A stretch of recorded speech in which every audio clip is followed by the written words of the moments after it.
Assalamualaikum warahmatullahi wabarakatuh. Bersama saya Ustaz Muhammad Alauddin dalam mata pelajaran Pendidikan Islam. Jadi kita sambung PDPR kita pada hari ini dengan tajuk syarat sah dan syarat wajib solat. Okey, 2 minggu lepas kita dah buat syarat wajib solat dan syarat sah solat ya. Syarat wajib solat ada 3. Sini 1, 2, 3. Dan syarat sah solat ada 5 ya. Tengok di muka surat sebelah ni. Muka surat 80. Okey, ini kita dah buat latihan pada 2 minggu lepas sebelum raya. Jadi kita nak teruskan kepada kepentingan syarat-syarat wajib solat dan kepentingan syarat-syarat sah solat. Okey, yang pertama seperti yang kita tahu ni, syarat wajib solat ada 3. Apa kepentingan dia? Okey, yang pertama, wajib solat apabila seseorang itu Islam. Maknanya jika dia bukan orang Islam, maka tidak wajib ke atas orang kafir untuk solat. Yang kedua ialah baligh. Baligh ni maksudnya mencapai umur. Tidak wajib ke atas yang belum cukup umur. Kalau yang perempuan ni kita tahulah baligh apabila dia keluar haid. Kalau yang lelaki mimpi mengeluarkan mani itu secara ringkas lah, kita tak nak masuk lebih detail. Yang ketiga, berakal. Berakal ni tidak gila lah, tidak wajib ke atas orang gila. Okey. Islam lawan dia kafir, baligh lawan dia kanak-kanak, berakal lawan dia gila, tiada akal. Okey, itu ialah kepentingannya. Kepentingan syarat wajib solat iaitu Islam, baligh dan berakal. Kemudian kita teruskan kepada kepentingan syarat-syarat sah solat. Okey, syarat sah solat ada 5. Yang pertama, mestilah mengetahui masuk waktu. Yang kedua, mestilah menutup aurat. Yang ketiga, mengetahui arah kiblat. Yang keempat, suci daripada hadas. Okey. Yang kelima, suci daripada najis. Hadas ni, hadas kecil ni, hadas besar. Najis ni ialah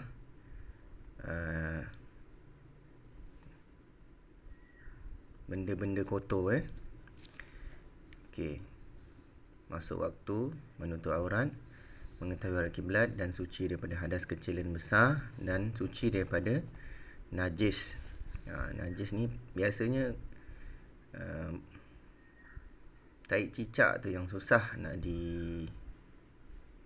dilihat. Okey, kita tak nak bincang tu. Kita tengok apa kepentingan dia. Yang pertama, bila kita mengetahui masuk waktu, kita akan sentiasa peka dan disiplin. Maksudnya akan sentiasa peka dan disiplin. Sekarang waktu subuh, waktu zuhur. Hari ni ada waktu Jumaat. Hari Jumaat kita ada solat Jumaat, tapi dalam perintah PKP kita tidak dapat melaksanakan solat Jumaat. Kanak-kanak tak dapat melaksanakan solat Jumaat bersama orang dewasa. Memang tak boleh keluar, stay at home. Yang kedua, menutup aurat. Okey, kenapa kena menutup aurat? Untuk menjaga maruah dan patuh pada perintah Allah. Allah memerintahkan kita supaya kita menjaga aurat kita. Aurat ni ialah maruah kita lah. Jadi kita kena jaga. Siapa yang suruh? Allah yang suruh. Yang ketiga, mengetahui arah kiblat. Arah kiblat ni kat mana? Kita solat menghadap ke Kaabah. Kaabah di Mekah. Itu arah kiblat kita. Okey, apa kepentingan dia? Sebagai lambang penyatuan umat. Umat Islam semuanya solat menghadap ke kiblat, ya. Yang keempat, suci daripada hadas. Okey. Memastikan diri dalam keadaan suci dan bersih zahir dan batin. Suci ni dia tak sama dengan bersih. Ni bersih. Yang kelima ni baru bersih. Yang ni hadas ni lain. Okey, yang kelima, suci daripada najis. Okey, memastikan kebersihan sentiasa menjadi keutamaan. Pakaian mesti bersih, tempat solat mesti bersih.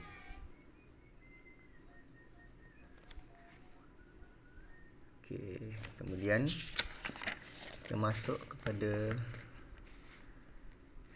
kesan solat dalam kehidupan. Okey, muka surat 82, solat ialah ibadah wajib. Kita boleh melakukannya di mana-mana sahaja setelah memahami syarat-syarat sah solat. Okey, syarat sah solat tadi ada berapa? Ada 5, Okey, apa kesan solat dalam kehidupan? Yang pertama, kita akan menepati masa. Yang kedua, akan mencegah melakukan kemungkaran. Sebab orang yang taat pada Allah SWT tidak akan melakukan perkara yang Allah larang. Yang ketiga, sentiasa menjaga kebersihan. Yang kelima tadi, mesti bersih daripada najis, kan. Okey, itu saja untuk hari ini. Kita tengok buku aktiviti. Okey, kita sambung ke surat 81 ni. Okey, yang ni semua dah buat, kan? Syarat wajib solat dan syarat sah solat. Okey, situ boleh dibezakan kat situ, syarat wajib solat, berakal, baligh dan Islam. Okey, syarat sah solat ini menutup aurat, menghadap arah kiblat, suci daripada hadas dan mengetahui masuk waktu solat. Okey. Ini kita nak analisis, kat sini. Kita nak nomborkan kat sini. Tadi kita dah ada nombor kat sini. Nombor ni kita nak letakkan nombor ni dekat sini. Di sini, Okey, yang pertama, menjaga maruah dan patuh pada perintah Allah. Apa dia agak-agak? Syarat sah solat. Ni syarat sah solat, menjaga maruah dan patuh pada perintah Allah. Jawapan dia ialah nombor 1, menutup aurat. Yang kedua, sebagai lambang penyatuan umat. Ini ialah ni, menghadap arah kiblat. Jadi nombor 3. Yang ketiga, memberi kelonggaran pada waktu keuzuran. Untuk uzur ni datang haid lah, bagi yang perempuan ataupun yang dah tua uzur. Itu dikira uzur juga. Jadi memberi kelonggaran pada waktu keuzuran ni lebih kepada ni baligh, maknanya orang yang dah baligh, perempuan yang dah baligh, dia akan datang haid. Dia tidak wajib solat, bahkan dilarang untuk solat. Ini nombor 2. Okey. Membezakan dengan orang kafir. Kafir lawan dia Islam, maknanya ni syarat wajib solat. Orang kafir tidak solat, orang Islam solat. Jadi ini jawapan dia nombor Nombor 4 di sini. Tulis nombor 4.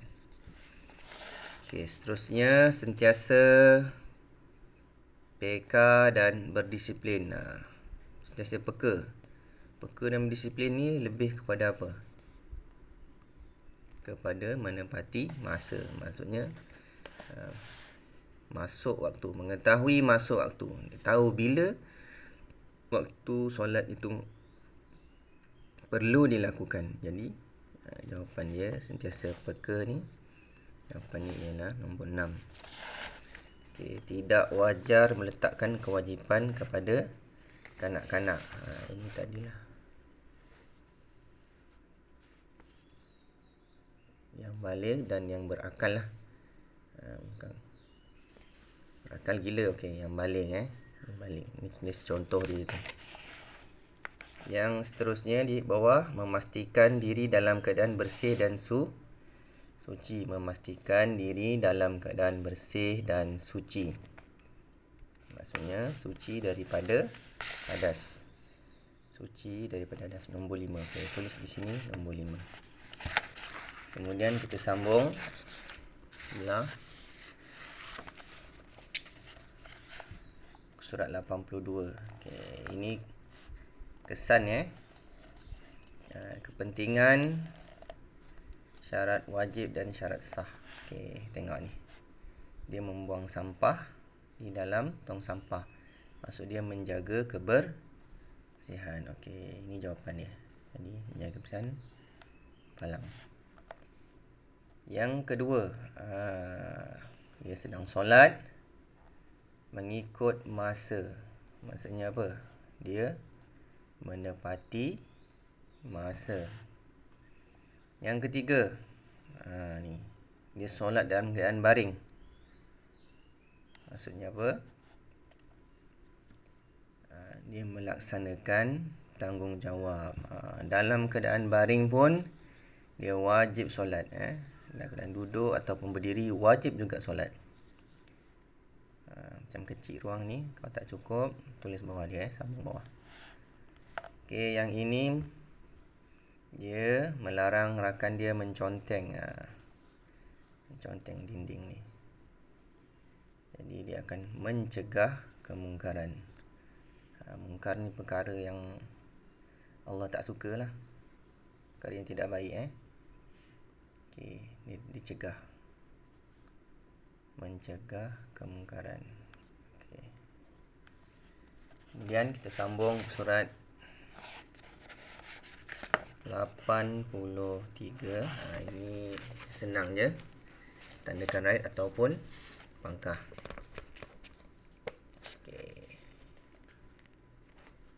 Soalan yang pertama. Ah Chong hendak mengikut Basri solat fardu Jumaat. Boleh tak Ah Chong ikut Basri solat fardu Jumaat?